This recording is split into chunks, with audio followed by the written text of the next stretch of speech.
Olá, pessoal, bem-vindos a mais uma análise. Hoje a gente vai mergulhar fundo e desvendar como os conflitos modernos do Oriente Médio estão super ancorados nas raízes históricas da região. Sabe, muitas vezes a gente vê esse assunto pelas lentes de crises isoladas ou daquelas manchetes urgentes de jornal, né? Mas, quando começamos a ligar os pontos, fica muito claro que o que existe ali é uma reação em cadeia absurdamente complexa. A gente vai examinar de perto como o imperialismo europeu e a incrível diversidade social do Oriente Médio bateram de frente e como isso acabou moldando literalmente tudo no cenário geopolítico, desde aquelas lutas nacionalistas mais antigas até o surgimento assustador do extremismo moderno.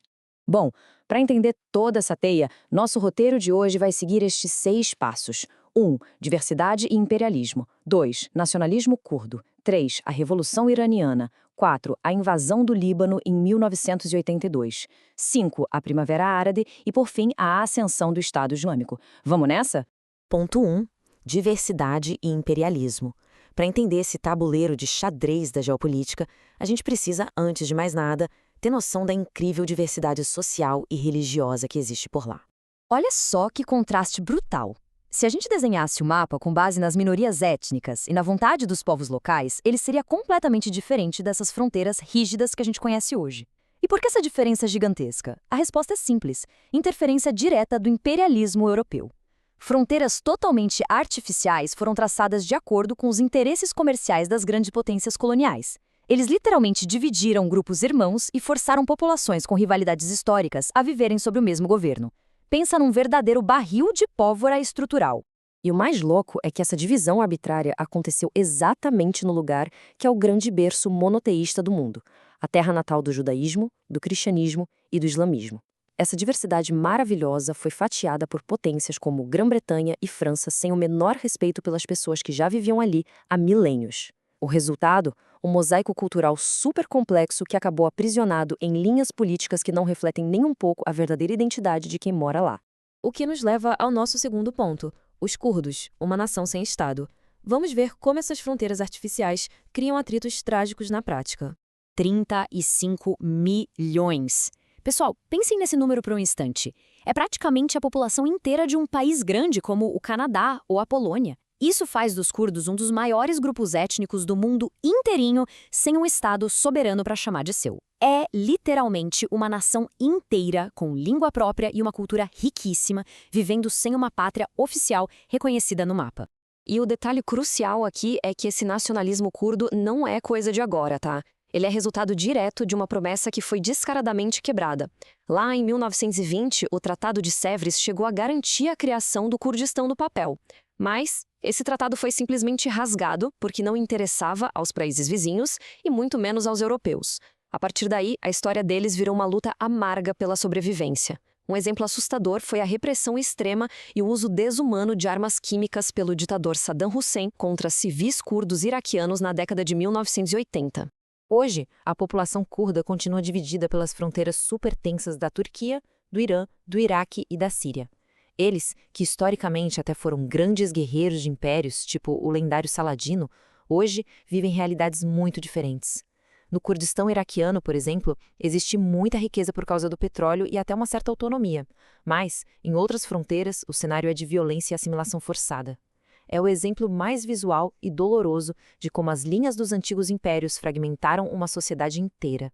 Beleza, vamos para o ponto 3, a Revolução Iraniana e suas consequências.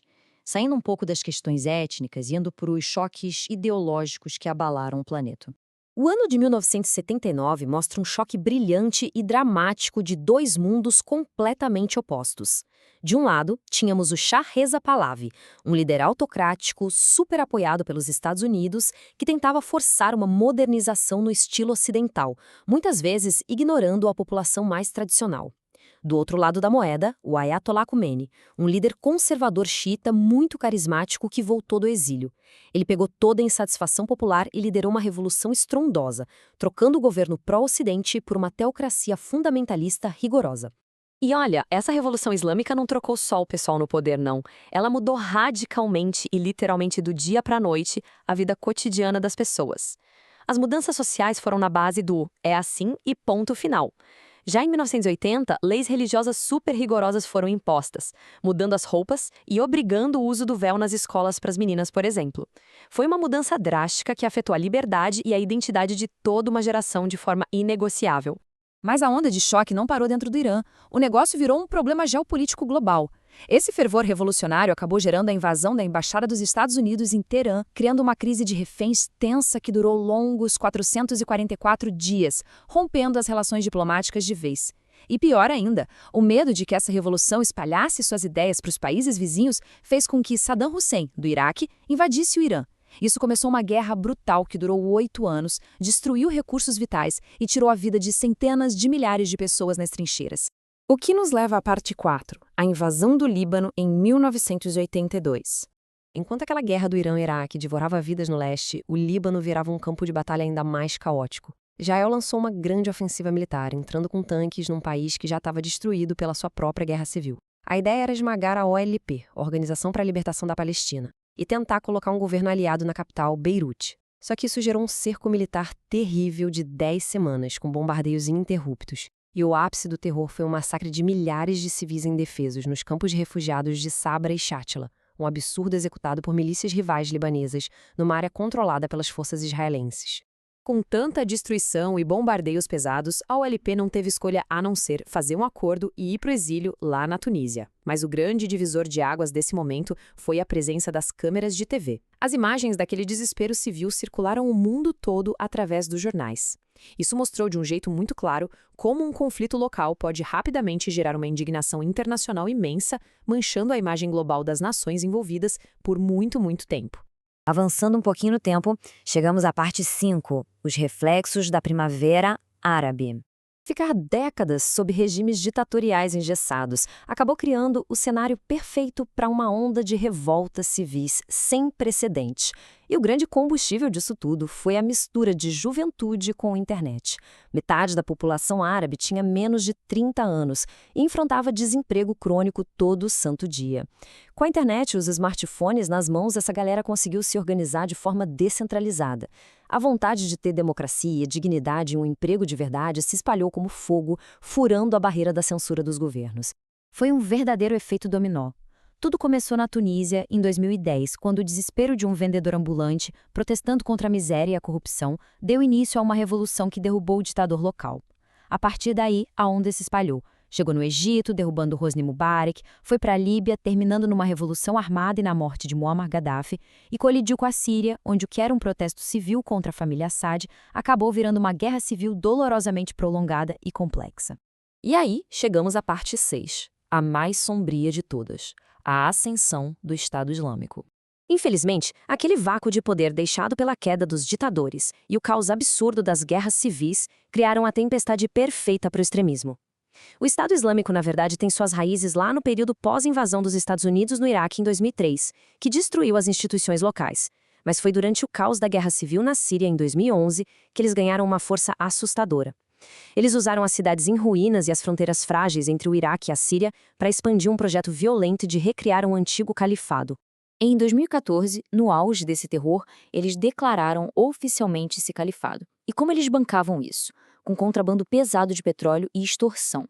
As táticas eram chocantes, execuções públicas filmadas como espetáculo, escravidão de minorias e terror psicológico. E como se não bastasse a crueldade humana, eles tinham um projeto claro de apagar história, destruindo com explosivos tesouros arqueológicos insubstituíveis, como a antiga cidade assíria de Nimrud. Era a destruição do berço da civilização. E toda essa situação levando um debate gigantesco sobre as contradições da política externa.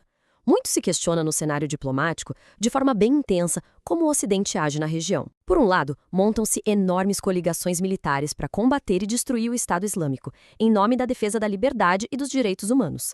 Mas, ao mesmo tempo, existem críticas de que alianças bilionárias continuam firmes com outras nações da mesma região que, de acordo com relatórios independentes, também aplicam códigos morais muito rígidos e oprimem parte de suas populações. É um cenário complexo que mostra como, muitas vezes, o pragmatismo econômico e a dependência do petróleo acabam batendo de frente com o discurso de direitos humanos universais. E assim, juntando todas essas peças, uma grande reflexão fica no ar. Nós acompanhamos um ciclo interconectado impressionante, né? Começamos lá atrás, com um desenho artificial de fronteiras ignorando toda a riqueza de um povo. Passamos pelas lutas de nações sem Estado, como os curdos, vimos grandes choques ideológicos e chegamos no caos que abre espaço para o pior tipo de extremismo. Considerando esse abismo gigantesco entre as pessoas reais que vivem no Oriente Médio e essas linhas políticas estáticas que as dividem, a grande pergunta que fica martelando é: como é que uma verdadeira autodeterminação, com respeito e paz duradoura, vai conseguir emergir na região algum dia? É, sem dúvida, um dos maiores desafios do nosso tempo. Esperamos que este mergulho profundo tenha ajudado a clarear a raiz de todas essas crises que estão de fato interligadas. Um grande abraço e até a próxima análise.